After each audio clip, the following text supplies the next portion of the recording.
Pri nas se zdi, kot da vsi vedo, da je treba iz krize, samo vlada ne. Kako vi vidite? Jaz mislim, da je za to, kako bomo prišli iz krize, seveda več elementov potrebnih in zdi se mi, da je pravzaprav družbena klima, ki jo ustvarjamo v Sloveniji, tisti osnovni indikator, ki lahko pozitivno prispeva k temu, da iz Slovenije naredimo nekaj več, kot je danes. Jaz mislim, da moramo imeti v Sloveniji bistveno več podjetništva.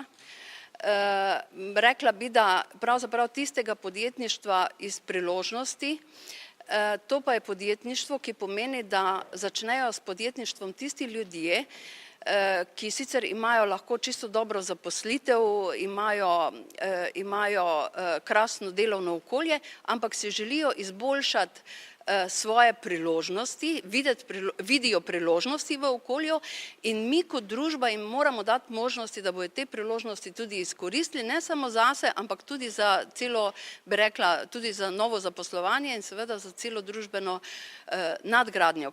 Pravite podjetništvo, ne vem, treba ustvariti dobre pogoje, tu so tudi banke, kje pri nas najbolj škriplje, ne? Se mi zdi, da se en zgovarja na drugega. Ne, jaz mislim, da banke, lahko govorim o Probanki, ne, mi se zelo trudimo, da smo vsa ta leta, 20 let, odkar smo na tem bančnem tržišču, da smo pravzaprav veliko storili za mala in srednja podjetja, kar je naša glavna ciljna skupina.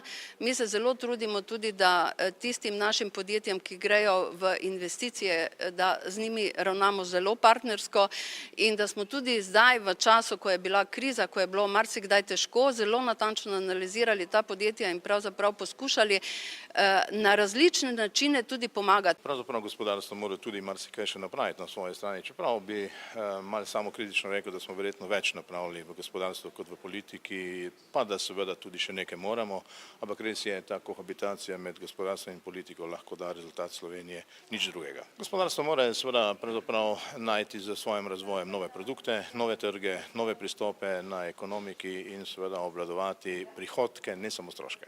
No, pravzaprav gospodarstvo se zmeraj odziva na vsako krizo relativno hitro, spontano in radikalno. In to smo se tudi v tej krizi naučili in napravili. Saj gospodarstvo je zadnjih nekaj let doživelo nekaj kriz.